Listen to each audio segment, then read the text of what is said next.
All right, so I think that's our cue. So I'll continue to let people in as they join. So I'm thinking our numbers are going to go up here, but thank you everyone for joining us this afternoon.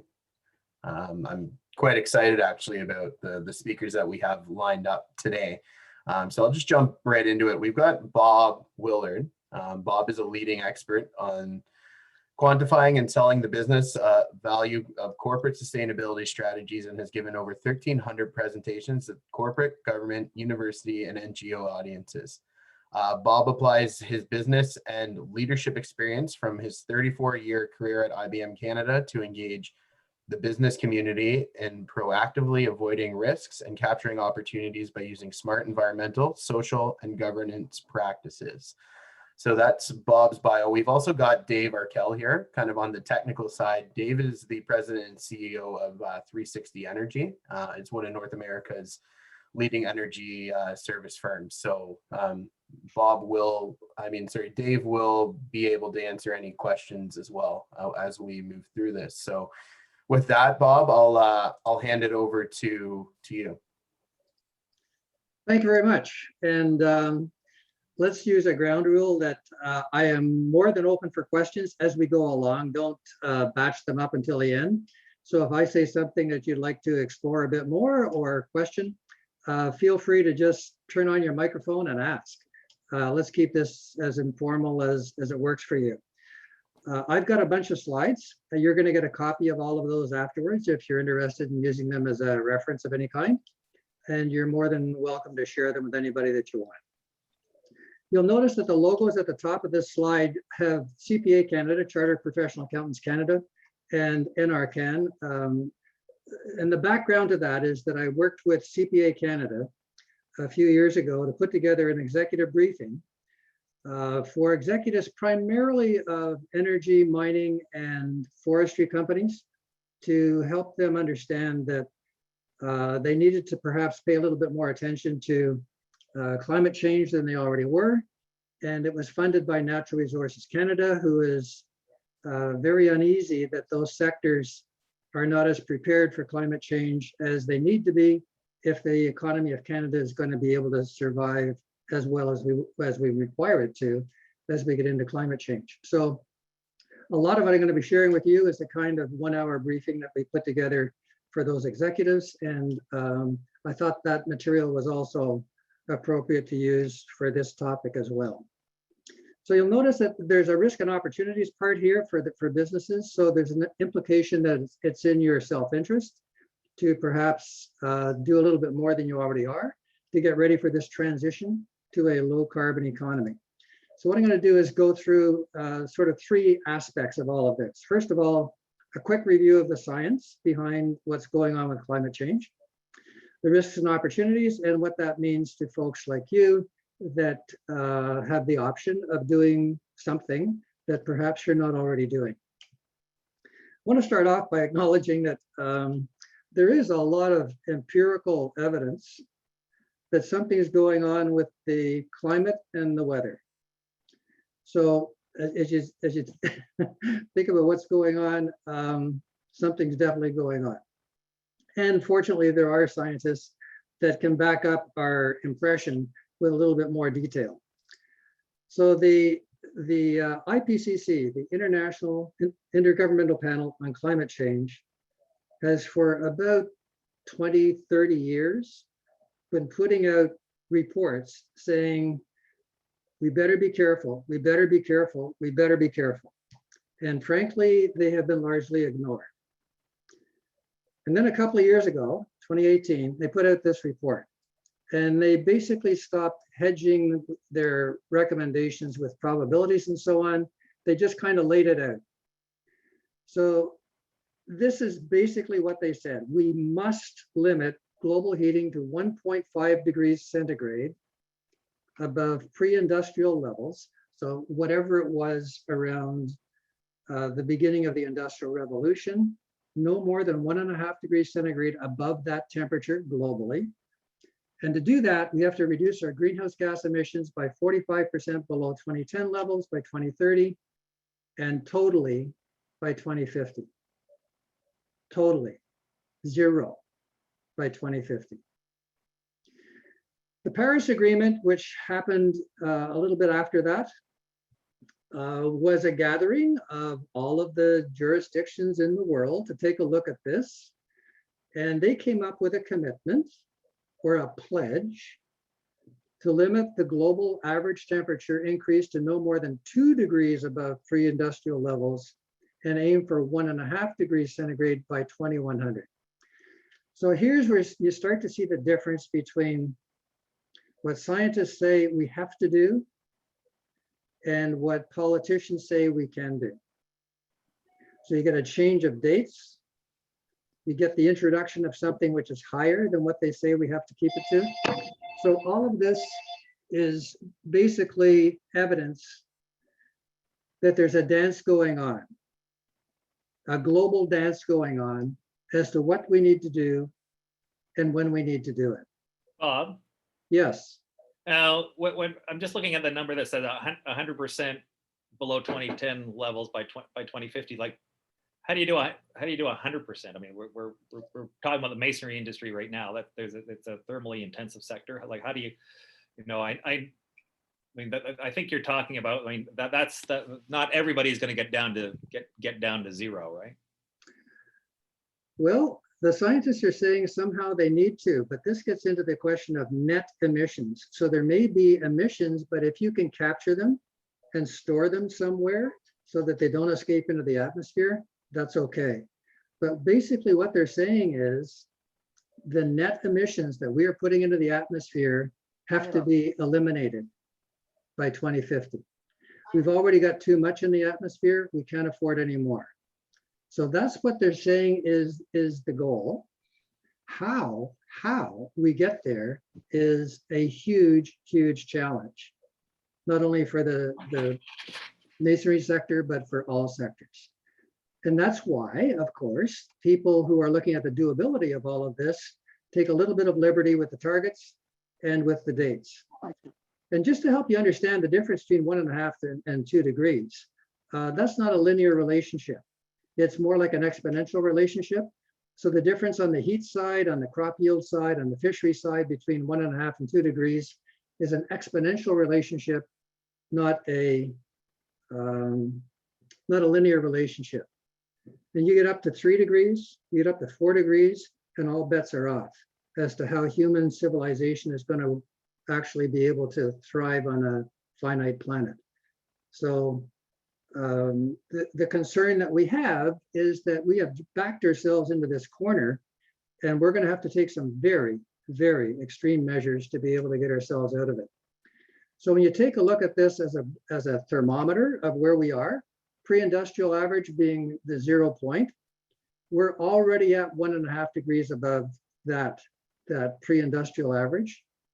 The two goals for the Paris Agreement are here, 1.5 and 2 degrees. So all of the companies or countries that went to this Paris get together brought pledges saying, we really understand this, and we're going to do something to get us back to where we need to be. Unfortunately, if you add up the so what of all of those pledges, it takes us up way above those limits, up to 3, more than 3. And if you also see how those pledges were backed up by policies that they're implementing, it's not going to do it. And that's why they're getting together again this fall in Glasgow for something called the Conference of the Parties, COP26, which is happening in Glasgow in November, to revisit all of those pledges and see if they can do better. So here's the jackpot that we're in. It looks like we have done enough damage to the climate regulation that's happening as a byproduct of all of the ecosystem services that we get from nature, that we are going to have to take some drastic action. So you get into two different parts of the conversation. One of them is, how are we going to cut back? And the other one is, how are we going to deal with it when it happens? So the probability of us being able to meet these limits is looking dimmer and dimmer and dimmer. So we get into a mitigation discussion, which is converting everything to renewable energy, which has no greenhouse gas emissions, and carbon sinks, that is the ways in which we can absorb carbon from the atmosphere by either trees or natural growth, or other means. And then you also get into adaptation. So if this is going to happen, are you ready for it? How are you going to stay in business in this kind of an environment, especially on floods and forest fires and all of those kinds of things? So you get into this kind of discussion and this kind of discussion. Every municipality in Canada is dealing with that. In fact, every municipality in the world is dealing with that. Every government is looking at mitigation and adaptation. And from an infrastructure point of view, of course, there's a lot going on the adaptation side, roads, pipes, sewers, all that kind of stuff. And from this point of view, they're desperately trying to figure out ways that they and all of the organizations in their jurisdictions can get down to zero emissions. If that's mission impossible, then how are they going to be able to capture their emissions and do something with them that prevents them from escaping into the atmosphere? So what I'm trying to help you a little bit with here is the language associated with all of this: mitigation, adaptation, 1.5 degrees above pre-industrial levels. All of those kinds of things are in the conversation and are terms that I expect you'll hear more and more about. Any questions about any of that?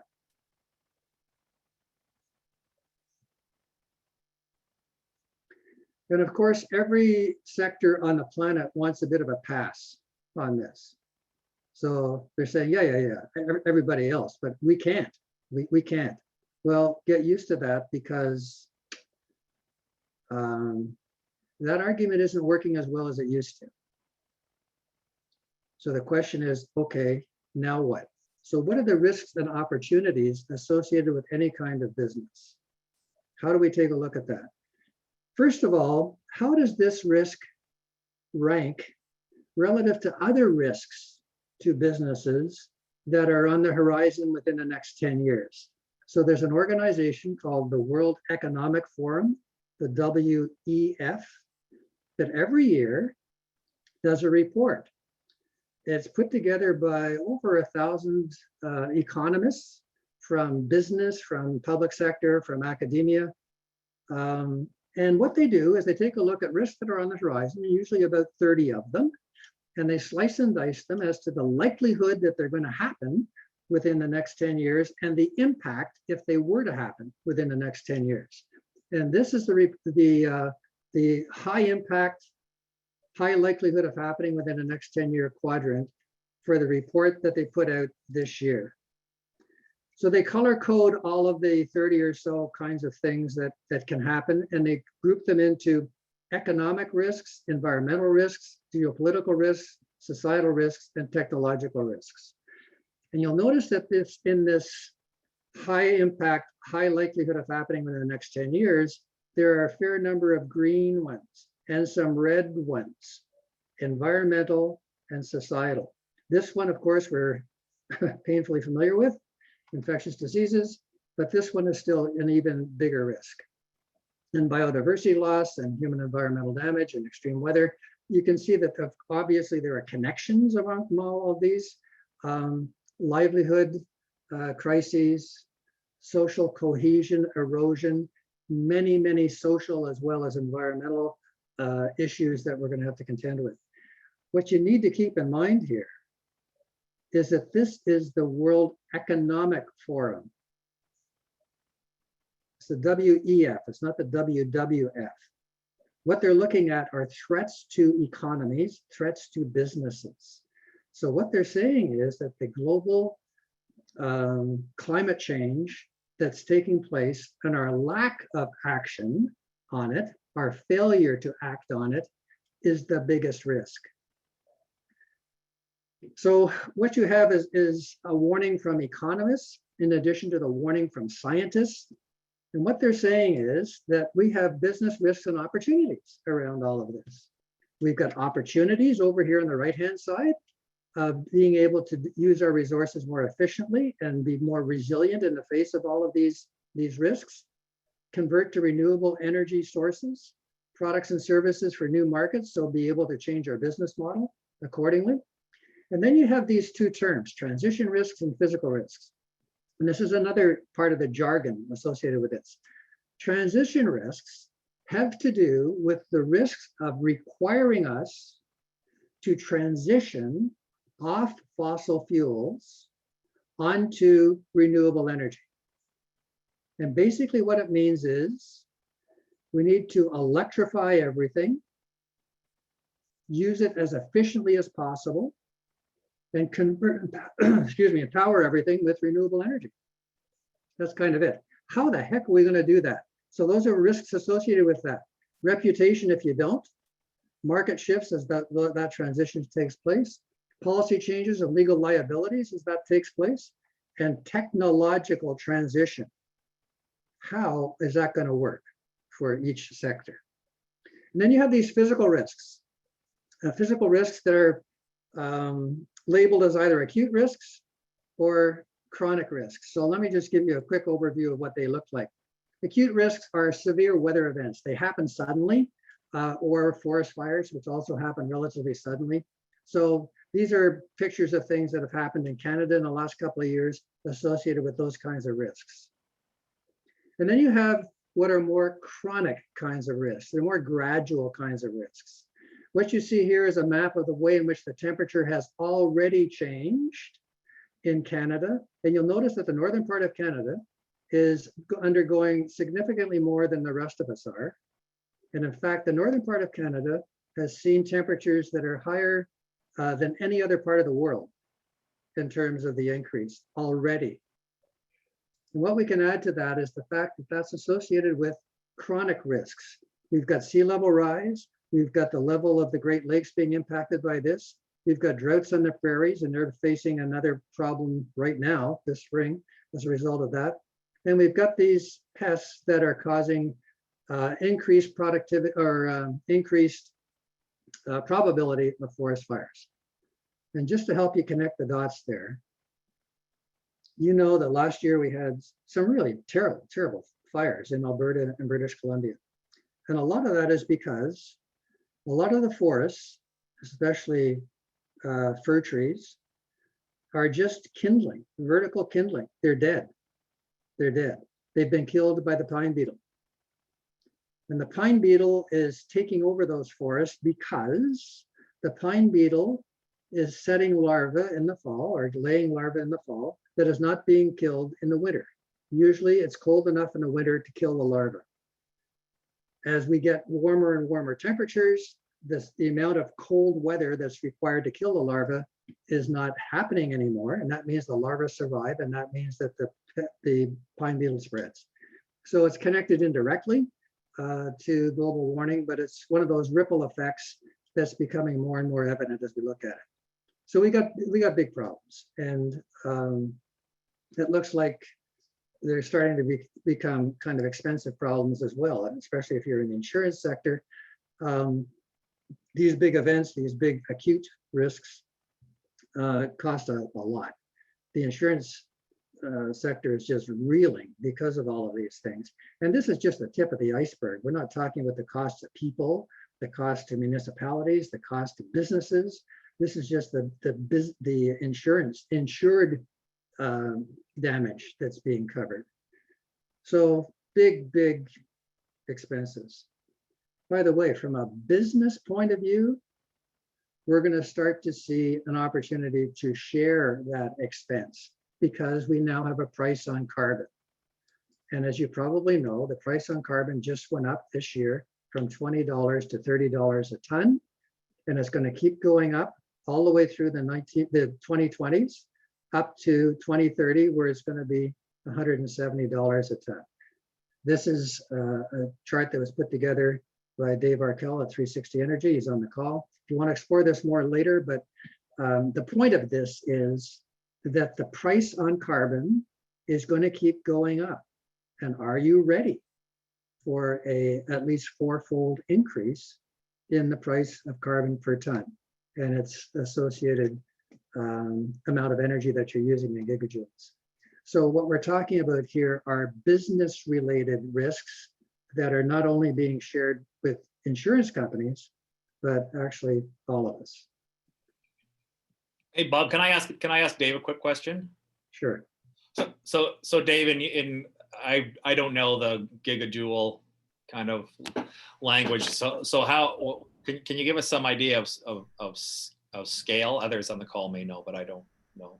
Sure. So from my experience in the brick industry with the kilns, they can use from 200,000 to 400,000 GJs a day.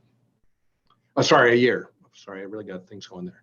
$400,000 a year. So you can see the massive increase per year. And so by 2030, they're paying 1.7 to possibly 3.6 million just for carbon tax increase that's going to impact their bottom line. And why it's really pertinent for people in the call is most customers aren't aware. First of all, they're really not aware of their energy costs. But second, they're not aware of how this carbon tax is going to impact their profitability. And so it's a motivator for people to start thinking differently.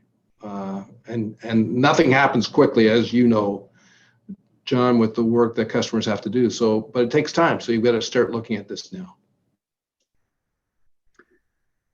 So that's an expense risk. There are other kinds of risks. Of course, there are the physical risks that happen from the acute and chronic climate change impacts that we looked at before. And then there are a whole bunch of others that are a little bit more indirect.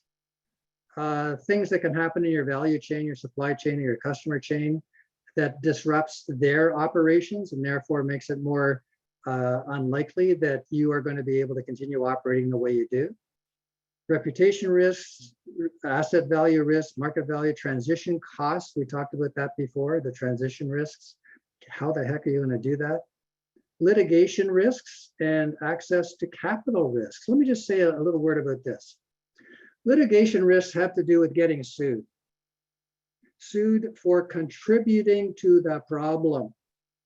There are over 1,000 cases in courts all over the world right now. And you may have heard that yesterday, the Dutch court in The Hague ordered Royal Dutch Shell to cut its net carbon emissions by 45% by 2030, compared to its levels in 2019. This is a very unusual kind of order from a court. Usually governments say these kinds of things. The court in the Netherlands said this to Royal Dutch Shell. And the interesting thing is that Royal Dutch Shell already had what they considered to be a very aggressive approach to reducing its carbon emissions. And they already said that they were going to cut them by 20% by 2030 compared to 2016 levels. So again, you get the difference between the baseline year that they're comparing to, but 45% by 2035 and 100% by 2050. This is an oil and gas company, 100% by 2050. But when the court took a look at their actual plans, they said that their plans aren't concrete enough and has too many caveats. There's a whole lot of ifs, ands, and buts in their plan, and they don't trust it.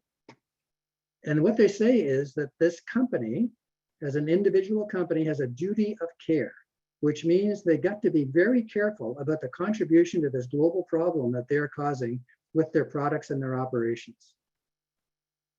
From the point of view of a fossil fuel company, about 20% of their greenhouse gas footprint is coming from their own operations and the refineries and all of that good stuff. The other 80% is coming from when you and I use it, when we use the product. And they are trying to cut back their net carbon emissions in all areas by those amounts. So there are 167 companies on the planet that contribute 80% of the industrial emissions relative to greenhouse gases. Only 167, big emitters. This is one of them. And most of them have big targets on them as non-governmental organizations, and a whole bunch of other organizations are going after them to try to get them to be more aggressive on this and to help and to ask them to help us transition into a renewable energy economy. And by the way, if you think that's mission impossible for an oil and gas company, That's already been accomplished, sorry, that's already been accomplished by an oil and gas company in the Netherlands that has migrated from being totally fossil fuel to totally renewable energy. So it's doable. All you have to do is decide to do it. And there's more and more encouragement from a whole bunch of different players that this is the right thing to do. I also mentioned on the previous slide, sorry, go ahead. Yeah, and it's certainly a big shift. I think this is kind of the first of many of these cases that now we're going to start to see. Just quickly, a question in the chat regarding carbon pricing. So maybe this is one for Dave. The question comes from Amanda. Will we see a price on Scope 3 emissions, regulation for non-large emitters or industrial emissions? So that's a bit more technical. So. Yeah, I can respond pretty quickly on that. There already is a charge on Scope 3. It's actually built into the fuel cost. On the pump cost, by the way, it's there. There'd be might be a slight change because it's the content of gasoline versus natural gas. I can get that information for you, Andrew. But in summary, it's my opinion, talking with a variety of people from government to some large industry, I think people are expecting things are going to become regulated and because things aren't moving quick enough. Now that's quite frankly me speculating based on people talking to me, but as Bob has indicated, there's a rush to do something and do it quickly, and somehow we're not getting companies or organizations' attention or understanding of what it is and what it takes to do it. And shareholders in these companies are getting very, very twitchy about whether these companies are ready for what's coming. So this week as well, in addition to this was yesterday or the day before that this court case happened. Also this week, the shareholder resolutions for Exxon require it to replace 2 of their board members with board members who are more climate change competent than they have today, because they don't think the board is prepared to deal with these issues. And the shareholders at the Chevron shareholder meeting required the company to put forward more specific targets like these for what it's going to do to reduce its carbon footprint. So shareholders are getting active. Economists are getting concerned. Scientists have always been concerned. And now the courts are getting into it. So there is a significant set of drivers that are legitimizing this as being a business issue. It's not about the polar bears, it's about businesses. So right. I shouldn't say that it's not only about the polar bears, it's also about businesses. Right. All right. So wait, there's a follow-up on that. Sorry, Bob, to cut you off, but there is a follow-up in it. I'm sure you can see it in the chat, but is there an incentive for supply chain transparency outside of the pump? Why should companies drill into their ESG impact at the tier 2 or 3? Yeah, of course, companies are looking for help with all of this and incentives. Very often the incentive, excuse me, the incentive is the risk of not doing it. So for selfish reasons, they are getting ahead with it, because if they don't, things are not going to be good. So the government assistance on these things, and governments are becoming much, much more proactive. They're talking now about, of course, stopping the subsidies that they're giving to the fossil fuel company and transferring some of those to renewable energy. So of course we need government help. And there's more and more pressure on governments to provide that assistance. Can you define, can you just, for some of it, can you just define scope, the different scopes, like what scope 3 emissions are, scope 2 emissions, that kind of Sure. So there are 3 kinds of greenhouse gas emissions that people normally talk about. Scope 1 emissions are easy. They're the ones that are coming from your direct operation, usually from the operation of your of your furnaces and your hot water and all of that kind of stuff, usually associated with natural gas. Scope 2 are the emissions associated with the purchased electricity that you are taking advantage of. So if you're buying electricity from a public utility, the carbon footprint of that utility to generate the electricity that you are purchasing is part of what you are accountable for, mutually accountable for. And then there's all the rest, and that's called Scope 3. So Scope 3 has to do with what's going on in your supply chain, what's going on in your customer chain, the travel that your people are having to do, the transportation of your goods and services, all of that carbon emitting kind of activity is something which you are now mutually accountable for. In terms of the relative proportion of your overall carbon footprint that this makes up, it's somewhere between 50 and 90%. 50 and 90% of your overall emissions are coming from Scope 3. There are 15 different sources. Some of them don't apply, of course, to all organizations, but we're getting better and better at doing those calculations, and there's lots of guidance on how to do that. But previously, companies just ignored them. Now they're being required to pay attention to them. And not the least of those pressures is coming from lenders and investors. Are you going to discuss that further, Bob, or? Yeah, I'm about to do that. Thank So, you. I talked a little bit about litigation risks. Let me just talk about this access to capital. Lenders and investors are getting really twitchy about whether or not the companies that they are lending to or investing in are risky investments because of the potential impacts of climate change.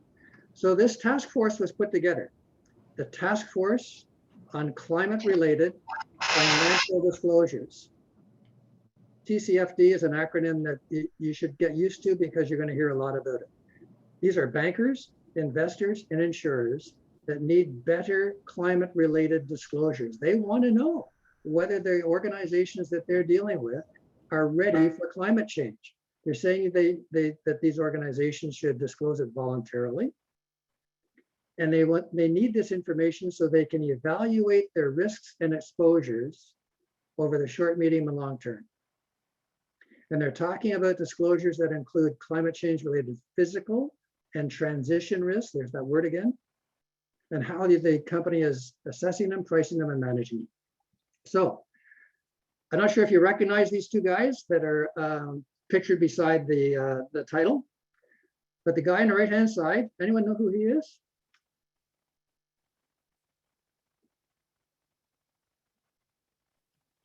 Carney. Yeah, Carney, our guy. Used to be in charge of the Bank of Canada, went over and was in charge of the Bank of England. He was also in charge of the Global Financial Stability Board. And while he was in that role, he commissioned this task force because he was concerned that his banks in the UK and his insurance companies in the UK were not appropriately including these kinds of factors in the risk profile of the companies that they were dealing with. So he commissioned this guy on the left, who might look a little more familiar, Bloomberg, to do this task force, to lead this task force. Oh. And they came out with some pretty strong recommendations. And basically what they said is, would you please tell us, if you want our money, what you're doing at a governance level, strategy level, risk management level, and how you're keeping track of all of this, so that we'll know whether you're ready for climate change. Just curious, would you please tell us? This is driving companies very, very deliberately towards paying more attention to this in the first place. So what we've got is an amazing take up on this request from all of the organizations in the public sector and the private sector that lend or invest in companies. Over 2,000 supporters in countries all over the world, governments and so on, are making these requests of organizations that they deal with, especially ones that they lend to or that they invest in. These are big shooters. So there's a chorus around the world saying, if you want our money, you better tell us how ready you are for climate change. So I guess, Bob, just to get back to Amanda's point for just a quick second. So the idea of if the majority of your emissions are actually related to scope 3 emissions, and everybody's scope 3 is somebody else's scope 1, the kind of risks attached to this that we're seeing, you'd really have to identify all of those risks, because they could be that they could impact their suppliers. You could impact across the scope 3. I mean, so that's probably part of the rationale for having to pay attention for why you should pay attention to scope 2 and 3. Is that right? Yes. So it used to be that companies were fine if they just reported on scope 1, their own operations. And then companies started to include scope 2, which is easy. I mean, it's very, very simple to calculate that. They ignored scope 3. And now what's happening is these guys, the investment community, is saying, no, we want to know about that too. We want to know about that too, because you are mutually accountable for that kind of footprint, that kind of carbon footprint. So we want to know about that. So what they're doing is they're saying that we want to know all of that kind of stuff in your metrics and targets. In Europe, which is ahead of North America as usual on all of this stuff from a governmental point of view, they are requiring the big guys with 500 employees or less to make that kind of report, not only on their own emissions, but emissions in their supply chains. So the requirement for companies to become more knowledgeable about that and more open and transparent about that is definitely picking up steam. And by the way, yes, just to reinforce that, yesterday in the US, this happened, or I guess it was on Monday, an executive order from Biden that suppliers to the federal government needed to make these kinds of disclosures. So it's called the Climate-Related Financial Risk Executive Order, and he's requiring large federal suppliers to set science-based targets, the kinds of things we were talking about before, and publicly disclose greenhouse gas emissions and climate-related financial risks. And if you look a little more closely at it, it's scope 1, 2, and 3. So when this federal acquisition, this FARC group, this Federal Acquisition Regulatory Council kicks in, they affect everything that the US government buys, not only through the what's it called, GSA, General Services Administration, but also all the military and all of NASA. So this pretty well touches everything. So what we're looking at here is a growing momentum that this stuff matters to customers, like big buyers, like governments, and to investors as well. Sorry, there was another question. Yeah, Bob. Oh, Sorry. it was just in the chat about where the scopes can be found. Okay. Yeah, there's something called the Greenhouse Gas Protocol, GHG protocol. If you do a Google search on that, you will find wonderful resources, really, really good resources. And one of them in particular is how to calculate scope 3 emissions. And it identifies all 18 different sources, 15 different sources, and how to do calculations on all of those. So the amount of support, if you get serious about this, there's no lack of help. No lack of help. It's there if you decide to do the calculations. So just to go further with TCFD, what they also said was, what we would like to see especially is the business case, the risks and opportunities of you doing this, of you going further than you already have on reducing your greenhouse gas carbon footprint. What are the risks of not doing it or of doing it? What are the opportunities that can emerge from that? How do they have a financial impact on you? So monetize all of that good stuff and translate it into a cash flow statement, which of course goes into an income statement, so you can see how it affects your profit, as well as your balance sheet and your assets and liabilities, and your ability to keep having access to capital and financing, which could be one of the risks. So what they're saying is, if you're going to do this, it would be good if you had a business case for doing it, a cost benefit analysis. Use your traditional approach towards any CapEx expenditure to do that. And if you're not going to do it, we'd like to see your business case for not doing it.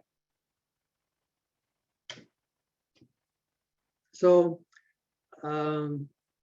they've also provided a little bit more information about what these risks and opportunities might be under these titles. So let me just make this less of an eye test.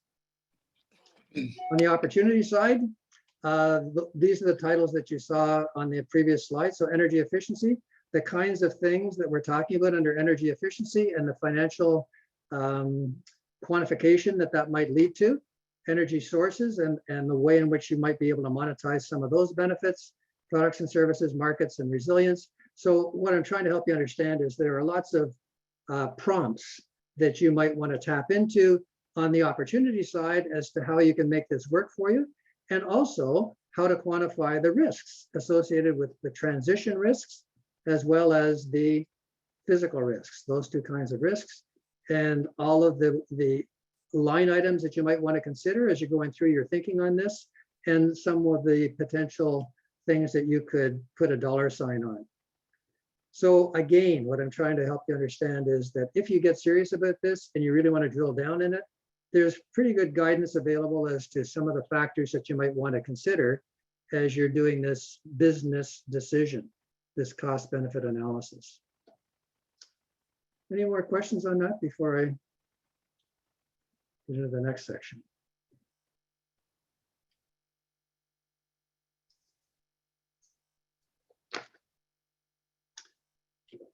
So let's kind of cut to the chase here. So what? So all of this stuff is going on. What are the implications for people in leadership positions in businesses that could be impacted by some of these things?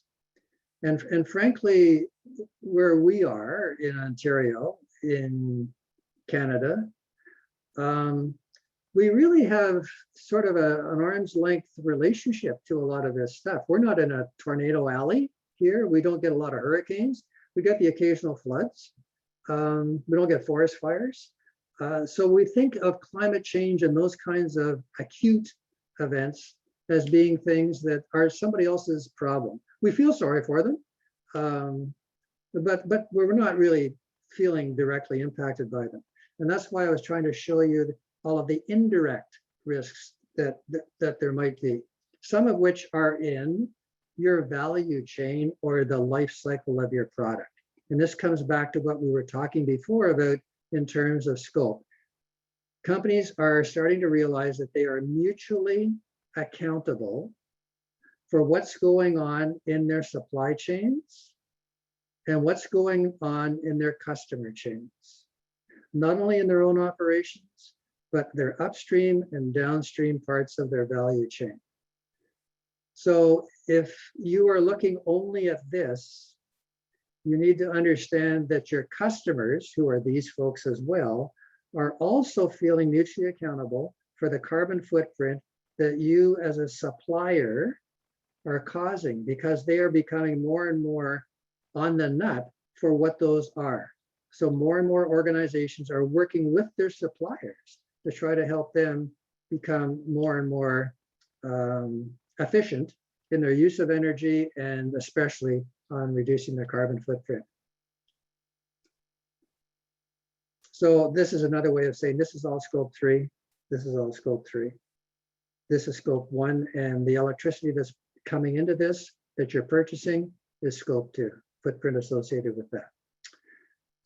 So what are the implications? It means that there are going to be more requests for climate-related disclosures. You shouldn't be surprised by those. That's going to be more business as usual, and all kinds of related implications, especially on risk management. If you do have a risk management process where you're taking a look at how to deal with normal risks, there's a strong case for including these kinds of risks in those deliberations as well. And there's also a strong case for making sure that you are engaging your stakeholders, your customers, your own suppliers, your employees, your communities on how to address these things in a way that works for everybody. So it's a business issue. It's a business issue, and it's not going away. And in fact, it looks like it's becoming more and more pointed. If you're wondering about what it would look like if you were to embed these considerations in your business practices, in your governance oversight, these are the 10 things that you might want to take a look at to make sure that you are appropriately including this climate change dimension to the responsibilities of the executives and the business cases that you're putting together for action or lack of it, integrating it into risk management, long-term planning. I mean, long-term, what is that, 3 years, 5 years, 10 years?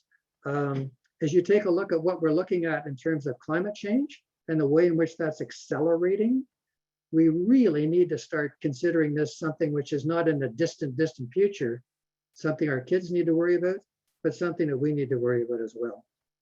Major decision-making, including mergers and acquisitions, disclosures, whatever reporting you're doing now or will have to do, making sure that your executives are encouraged to pay attention to this as well, that it's part of the normal discussions that take place, that people have the knowledge and capabilities to deal with it, and that organizations that lobby on your behalf for things are lobbying for the right things, not the status quo, but useful ways to be able to get to where we need to in the transition.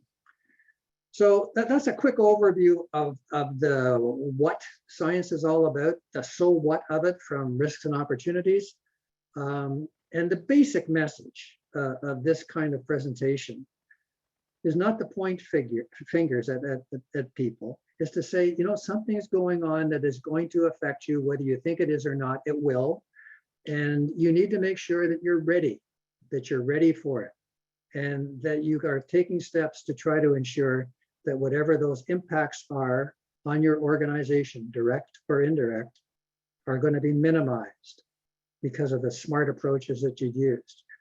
Maybe reconfiguring your supply chain, reconfiguring your customer set, reconfiguring your business model, a whole bunch of things. And if you decide to do it, there are very, very smart, informed, good people that can help you do that, but you have to first decide to do it.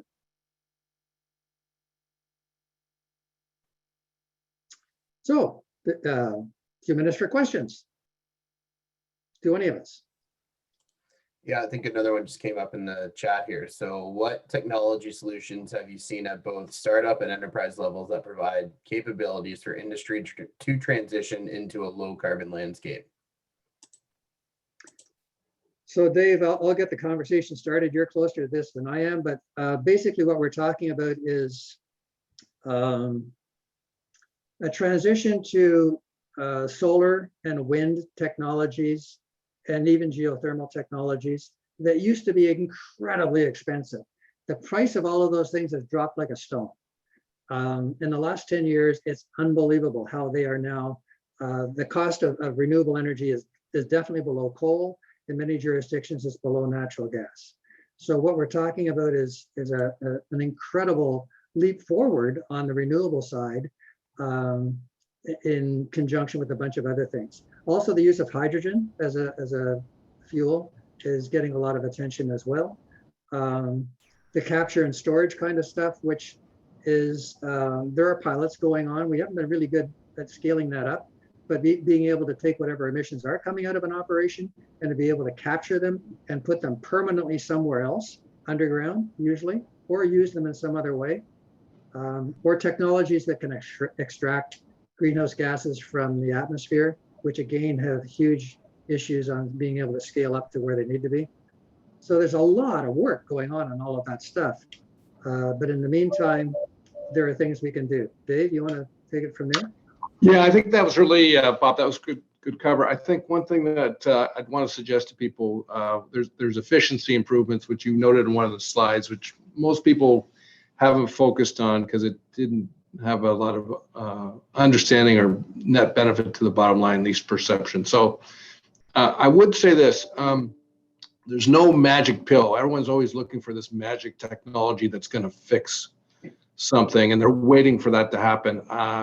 To us, the first thing is to get the management wrapped their head around this and understand there's steps that they can take baby steps that they need to start taking to start moving this direction.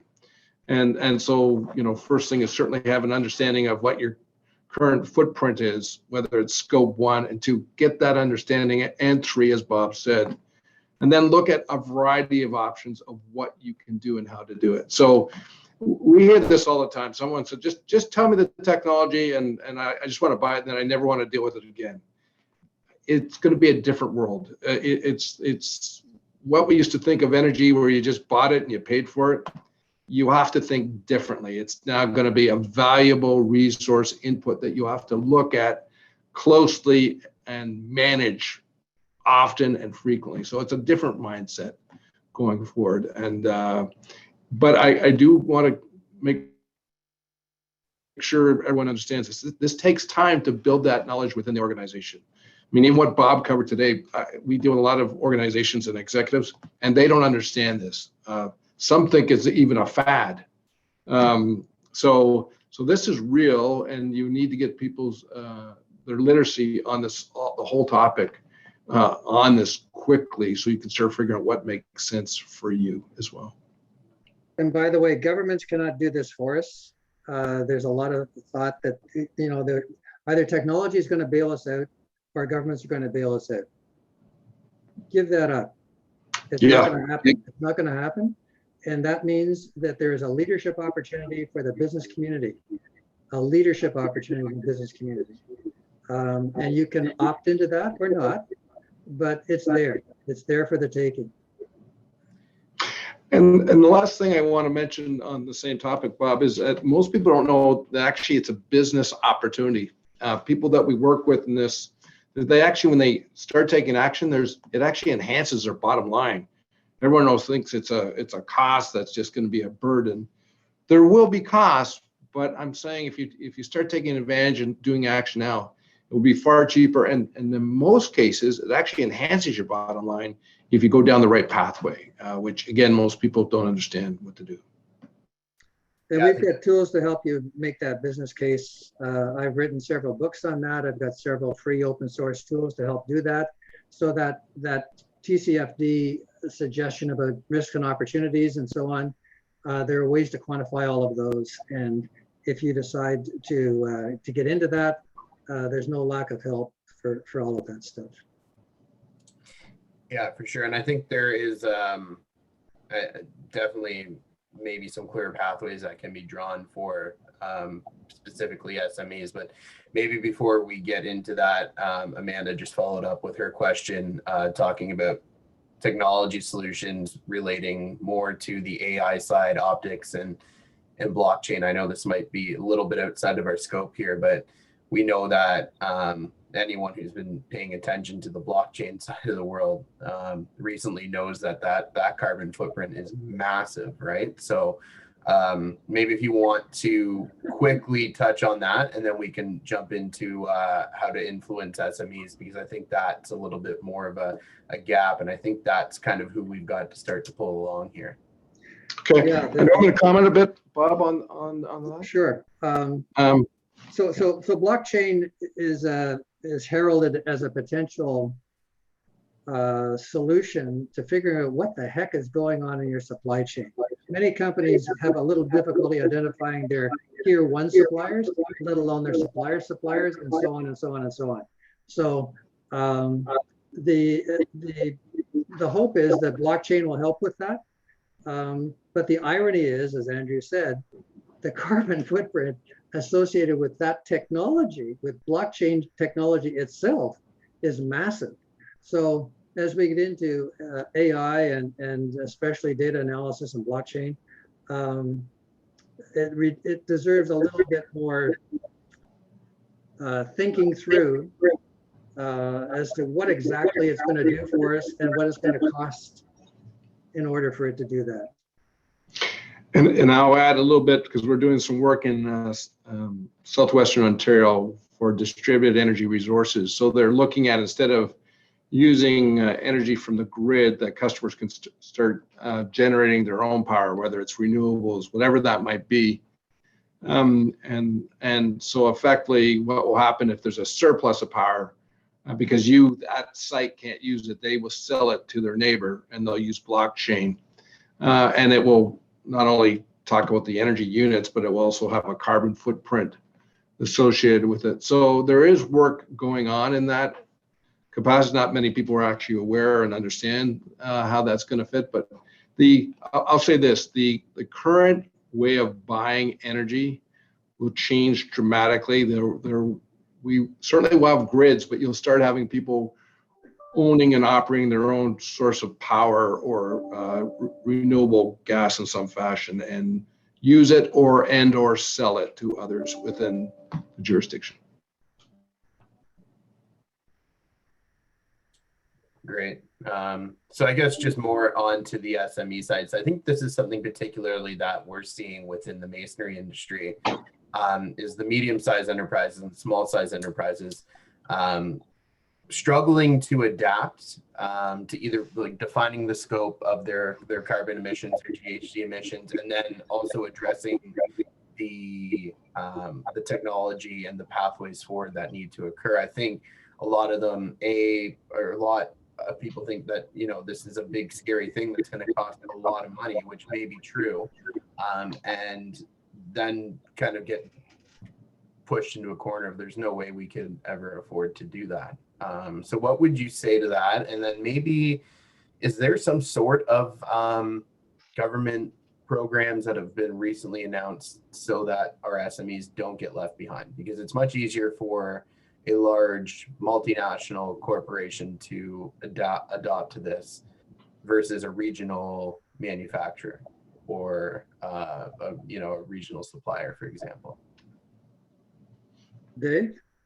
Yeah. So if you're interested in doing some easy reading, there's a 732-page financial budget that came from the government. It's really a very high level, and it's not very clear. I had a discussion with the federal government this week, and they are aware the SMEs is a group that needs some help. They're trying to figure out what can be done and how that can be done. I would stay tuned. I believe, based on the discussion that we're having, that they're fully aware that this group does need help. But I want to come back to, Andrew, what you said, and then what I said earlier. It actually starts with literacy on your energy and how you use it, and then you go from there. So so effectively, there's baby steps that can be taken where people understand, what their footprint is, as I suggested before. And then you start figuring out where you want to go. And then as Bob said, there's a variety of resources that you can look at, research, and it can give you direction on how to do it. Variety of organizations that are involved. Certainly, Bob is involved in doing that work. We're involved in doing some of this work. But I want to stress, this does not have to be a large, high-priced piece to fix this. So I want to rest people mind that if you're dealing with the right group and you do it correctly, this just makes good business to do. Do you want anything to add on that, Bob, based on what I've said? Yeah, so let me just reinforce that you're right about the budget. It doesn't have enough in there for SMEs. They've got stuff on technology that might be used by SMEs, but not as much as they should. As you probably know, SMEs make up 99.8% of the companies in Canada. That's 500 employees or less. If you drop it down to 100 employees or less, it's 98.2% of the companies in Canada. So they make up in numbers, but they lack in size. So the government is uneasy about them and how they're going to be able to weather this transition. So the good news is that they know about it. The bad news is they haven't really stepped up to it as much as we need them to. But I think in the meantime, as Dave was saying, take a look at what it would require for you to just get a baseline assessment as to how good it is or how bad it is in your particular operation. and then make some better informed decisions as to whether or not you're going to do it. Aren't there also, Bob, some like protocols that companies can use to calculate your scope 3 emissions, which means you're Oh, going down yeah. into your supply chain, and if you're going down into your supply chain and they go down into their supply chain, then all of a sudden when your customers are asking you to report on your disclosure, like EPDs, for example. I mean, oh, there's going to be no, there's going to be no penalty. We just want you to report. Okay, well, we just want you to report this year, but a few years from now, they're going to want you to see progress. So, Sure. so as people go down go down into their supply chain and ask for reporting in order to protect themselves, their own companies, then doesn't that create a catalyst for and a cascading effect to get into the SMEs? And every accounting firm on the planet has got a practice in this stuff now. So that the big guys, the big four, as well as a lot of non-governmental organizations, NGOs, have advisory services that help organizations do this. Green Economy Canada, which has got 8 or 10 hubs across Canada right now, working with small and medium-sized enterprises in different municipalities to work on greenhouse gases, water, and waste, those three things. Help them get their heads around what it is that the current situation is with those organizations, and then helping them improve in each of those areas. And their main focus is on greenhouse gases. So if you want the help, let me know. Let me tell you, there are a lot of very, very smart, good organizations that can help you with this kind of analysis. So when you're doing, if you're doing a plan yourself, you should be looking at your scope 3, because that's where most of that stuff comes, which means you're automatically going to be asking your suppliers for them to report to you as well. So that does drive them along. Start with scope 1. I mean, if scope 3 looks like mission impossible, start with scope 1. Get your head around what's going on in your operations and start there. It doesn't have to be done all at once. Do it in steps. And give yourself a break. I mean, you're not going to be able to do everything, but you want to be able to prioritize what it is you do and be better informed as you make those decisions. That's what a baseline assessment allows you to do. Yeah, I want to emphasize that, Bob, is that it should be baby steps going at scope 1, possibly scope 2, but certainly scope 3 is a mother. So I wouldn't start with that, because that will scare the living daylights out of you. So get familiar with 1 and 2, understand that, and then you can go after scope 3 afterwards. Yeah. Good advice. Great. So just a couple more questions. So the name of the book, what's it called, Bob? Your book, or is there multiple one? The Sustainability ROI Workbook is probably the one that would be most helpful on the business case. Sustainability ROI, Return on Investment Workbook. Actually, it's not really a book. It's a free open source Excel workbook. You plug in your own numbers. It's got prompts for all of the potential benefits, opportunities, and all the potential risks, some suggested ways in which you might be able to quantify or monetize them all, and ends up with an assessment of the return on investment, payback period, net present value, internal rate of return, the usual stuff for a project. So when you think about it, once you've got the baseline assessment, you say, okay, we're going to do this, you want to build a cost benefit analysis of doing it to be able to get the money. And that's what that tool is intended to do. It was designed with guidance from the CFO, Chief Financial Officer Leadership Network. It's good. It's the kind of thing that finance would expect to see as you're trying to justify doing something that you're not already doing. Great. And that's available on your website? On my website, sustainabilityadvantage.com. Just go to business cases, and underneath that project level business case, it's free and open source. There's also one at the company level, but this one is probably more appropriate for something to start with. Perfect. And then someone wanted you guys to touch on Green Economy Canada. They're saying I'm involved in a hub in Ontario. Okay, so Green Economy Canada is very active in a number of different locations in Ontario, York Region, Waterloo, Peterborough. I should know the others, I can't remember. Also in Edmonton, also in Moncton. So Green Economy Canada started in Waterloo, focused on carbon. It was called Sustainable Waterloo. And they got so good at it that they've expanded into a network. And they've got really, really good people. I'm pretty close to what they do, and they know their stuff. So if you want to connect with them, just reach out to them and have a discussion. If you're in one of the jurisdictions where they've already got a hub, that's fantastic. They're always looking for new opportunities to help small and medium-sized enterprises. They're not working with the big guys. They're working with the small and medium-sized enterprises. That frankly is where the action is. Perfect. Sounds like a great resource. So with that, is there any other questions before we wrap up today? I think this was a fantastic a webinar for everyone to see.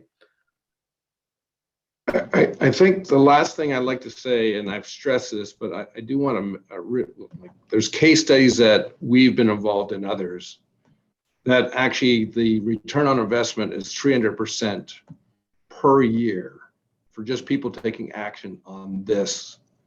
And there's not many business things that you can invest in within a business that gets that return on an annual basis. So I want to stress, and the work we've done is from small and large corporations. So, and it's just knowledge base.